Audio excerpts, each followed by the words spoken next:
Faltan 13 minutos para las 11 de la mañana. La ley 348. Esta ley integral para garantizar a las mujeres una vida libre de violencia fue promulgada el 9 de marzo de 2013. Tiene 11 años. ¿Qué suponía esta ley? Seguridad, dentro de las normas, capítulos muy puntuales. Asume el Estado la prioridad de erradicar la violencia hacia las mujeres. Pone todos los órganos del Estado a consideración para que se cuente con los recursos personal, administrativo, económico, porque vivir bien es una de las premisas. Sin embargo, los niveles de violencia, para muchos estudiosos en el tema y para la opinión pública, pareciera que la ley no ha colaborado, porque se tienen casos muy lamentables de feminicidios, cada vez con mayor crueldad. Pero también hay una otra cara en la moneda en la ley. Y estamos hablando de otro apartado que tiene la ley, que es el de la igualdad. El Estado garantiza, dice, la igualdad real y efectiva entre mujeres y hombres, el respeto y la tutela de los derechos, en especial de las mujeres, pero habla claramente de igualdad real y efectiva entre varones y mujeres. ¿Qué está pasando con la ley 348?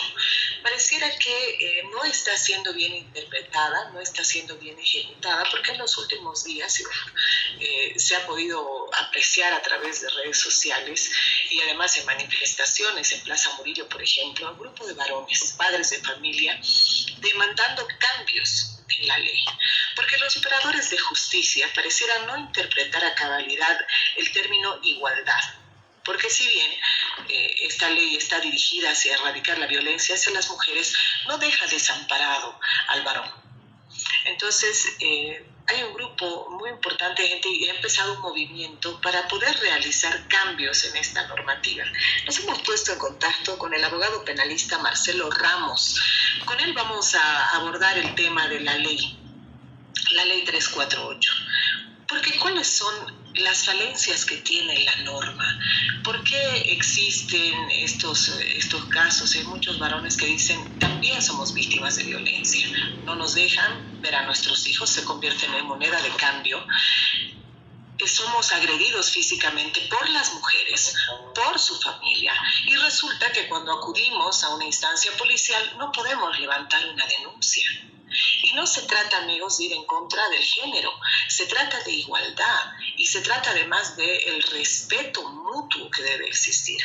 Doctor, ¿cuáles son los casos que se conocen y qué es lo que se está pidiendo para considerar en cambios dentro de la ley 348? Bienvenido, muy buenos días.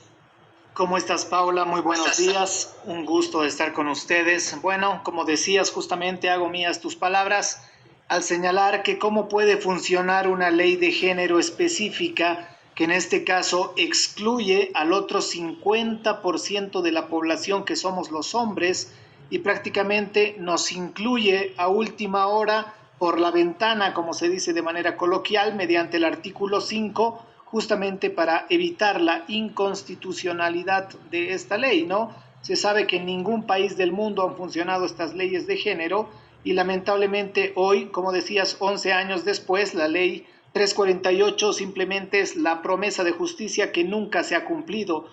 Es la ley bonita que no sirve para frenar ni la violencia ni los feminicidios y por el contrario, esta ley solamente representa hoy en día un arma de fuego apuntando a la frente de todos los varones y para lo único que sirve es para generar ingresos económicos para los operadores de justicia, para las falsas denunciantes y también para los inescrupulosos de sus abogados. Se puede ver también, Paula, que los índices de violencia y de feminicidio de ninguna manera se han reducido. El año 2013 en Bolivia existían 31 casos de feminicidio.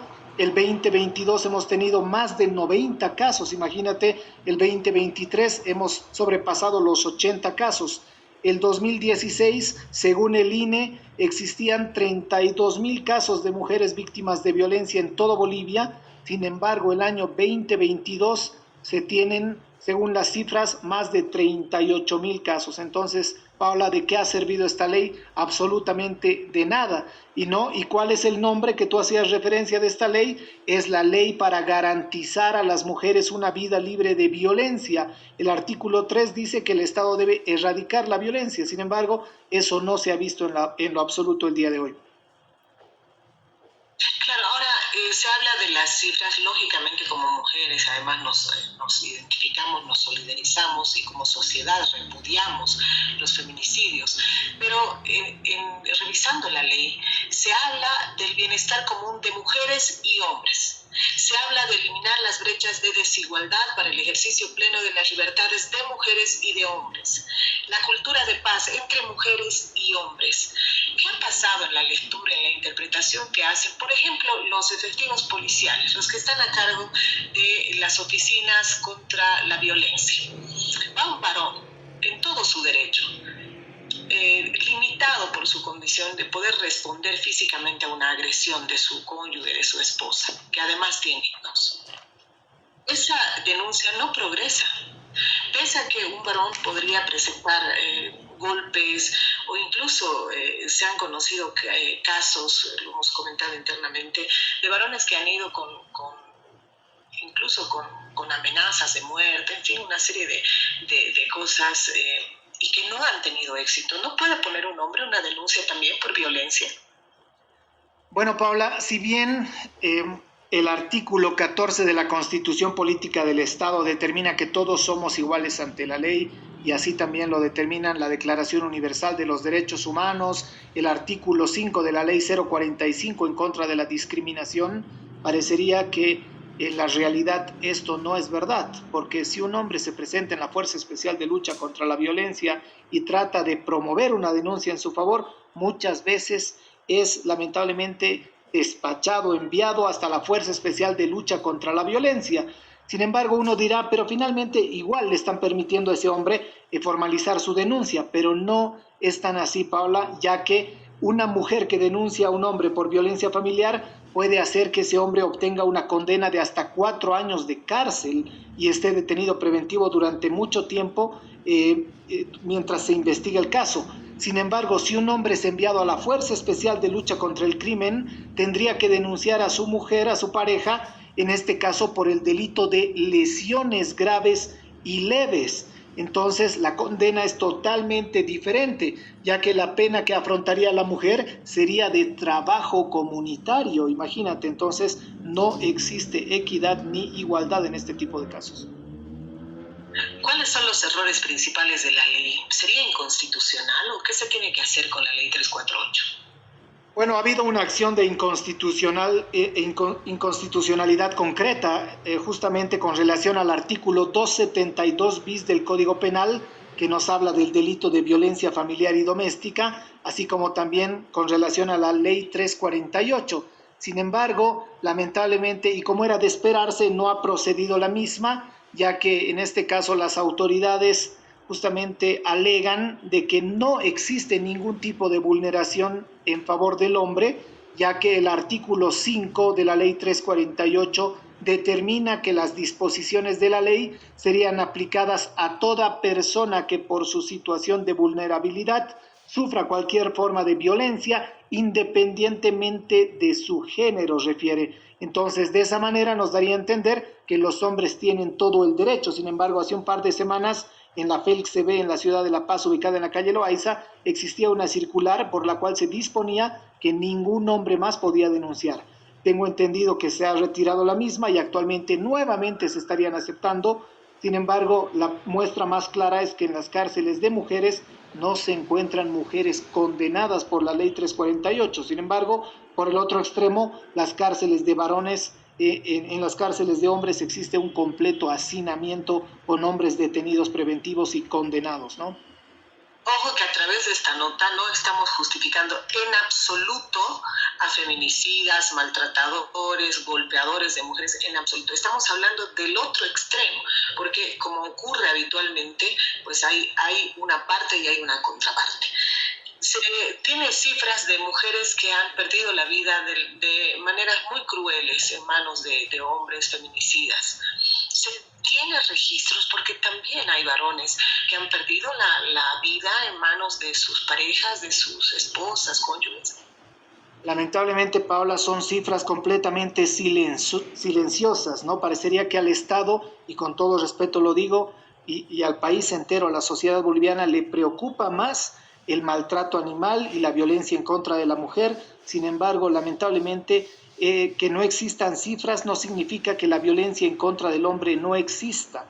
Hay muchos hombres que son víctimas de violencia por parte de sus mujeres y muchas veces, lamentablemente, justamente por el temor, por el qué dirá la sociedad, porque muchas veces el hecho de que un hombre admita ser víctima de violencia llega a ser incluso un hecho hasta gracioso para la sociedad, ¿no? Y por eso mismo no existen cifras, pero en la realidad indudablemente existe, y mi persona que ha trabajado justamente en la fiscalía y se encargaba de otorgar los requerimientos, en este caso fiscales, para que una persona se constituya al Instituto de Investigaciones Forenses, en muchas oportunidades ha tenido contacto directo con varones en las filas de mujeres, y eran ellas mismas las que apartaban al hombre incluso a insultos y a empujones, porque no podían creer que un hombre se encuentre en la fila. Entonces eso hace que los hombres no tengan el valor para gritar al mundo que también somos víctimas de violencia. Ahora, es muy triste, ¿no?, el hecho de que un varón, porque decimos hay que criar a un hombre, a un varón, teniendo conciencia de que no puede maltratar a una mujer, que a la mujer se le trata como vaso frágil, es una flor, en fin. Pero cuando la mujer aprovecha la condición y agrede al varón, y no solamente ella, se suma también la familia, y el varón en la imposibilidad por esa crianza, por el respeto hacia la mujer, no responde, es objeto también de burlas en el momento de tratar de buscar justicia. Claro que sí. Bueno, lamentablemente, Paola, para el Estado el hombre siempre es el malo, el violento, el maltratador, el violador. Si los que matan, Paola, no son los hombres, sino que son los asesinos, los que violan no somos todos los hombres, sino que son los violadores. Entonces yo me pregunto por qué el resto de los hombres tenemos que ser estigmatizados, por qué nosotros tenemos que pagar por lo que otros hombres hagan. Lamentablemente en el Estado boliviano se cree que la mujer es un ser divino que ha bajado a la tierra a sufrir en manos del hombre, cuando no es así, ¿no? El Estado cree que la mujer no miente, no puede llegar a robar, no puede llegar a estafar, no puede llegar a matar o a violar, cuando es totalmente falso. Somos seres humanos, pero lamentablemente el Estado está invisibilizando todo esto. Bien, ahora las reformas en la ley deben ser impulsadas. ¿Hay alguna posibilidad de que ingrese estas reformas hasta la Asamblea Legislativa? ¿Y qué hacer cuando un varón es víctima de violencia? Y la moneda de cambio, tristemente, en este tipo de situaciones son los niños, no son los hijos, no se los permite ver. Y además, a través de esta ley, usted me sacará del error, es poco probable que un varón pueda obtener la custodia de los hijos, por ejemplo. Bueno, lamentablemente, Paula, aparentemente tendríamos fiscales especializados en Bolivia que tendrían que tener un conocimiento superior al de cualquier fiscal y tendrían que emitir los protocolos, en este caso las medidas de protección en favor de hombres o mujeres, porque la ley aparentemente es para ambos hombres, entonces, ambos sexos. Entonces, desde ese criterio, obviamente, el fiscal tiene que velar por el interés superior de los menores y ver en este caso a quién le correspondería o en manos de cuál de sus progenitores el menor estaría más protegido. Sin embargo, lamentablemente parecería que los fiscales hoy en día no actúan al amparo del principio de objetividad con una venda ante los ojos, simplemente parecerían que tienen un chip en la cabeza por el cual ellos lo único que hacen es sindicar a los varones, imputar, acusar y en etapa de juicio pedir la máxima de las condenas. Entonces, lamentablemente no tenemos operadores de justicia especializados en nuestro país, por lo que lo único que corresponde en este caso finalmente es abrogar esta ley, que lo único que ha hecho en lugar de reducir los índices de violencia y de feminicidio ha sido en este caso tener nuevos problemas para el Estado, y entre ellos son las denuncias falsas, Paula. Entonces no ha servido absolutamente de nada, y lo que se está pidiendo en todos los reclamos a nivel nacional es que se abrogue esta ley y que se pueda promulgar una ley específica en contra de la violencia, no en favor de la mujer ni del hombre, sino en contra de la violencia en general, provenga de donde provenga, con las mismas sanciones, y que también se modifique el código de la abogacía para que se sancione a los abogados inescrupulosos que están promoviendo falsas denuncias en contra de los varones.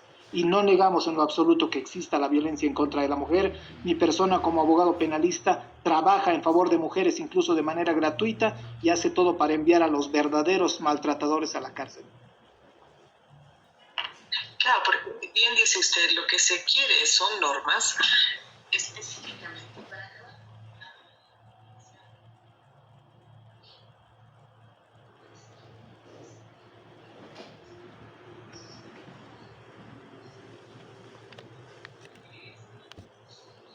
Aquí se une, por favor. Aquí se une una asesora.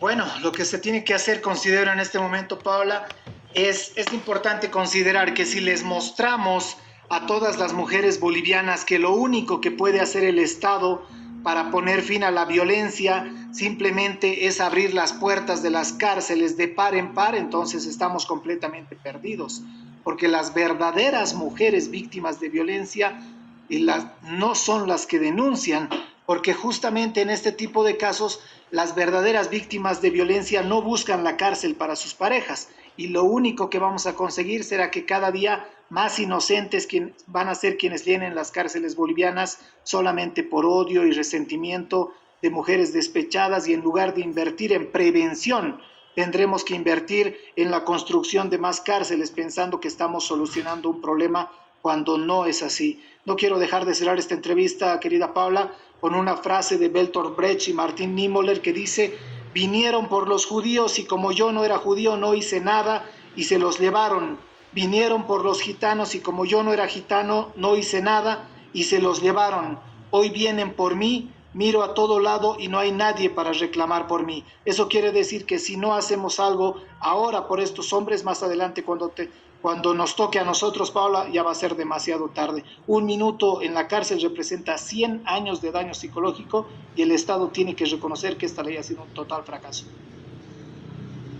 Claro, bien dice usted, lo que se quiere es la verdad, ¿no es cierto? No se puede sustentar, y tristemente sucede, no se puede sustentar una denuncia en base a mentiras y buscando además perjudicar por múltiples sentimientos que pueden aflorar en el momento de seguir adelante un proceso que podría significar la diferencia entre la libertad y estar encerrado, pues bien dice usted, por falsas acusaciones, por situaciones personales que derivan en acusaciones falsas y derivan además en marcar la vida de un varón y de un padre que quizá está cumpliendo y lo hace fielmente con las mensualidades, con el apoyo, soporte a sus hijos, pero aún así se restringe su acceso a sus hijos, entre otros temas.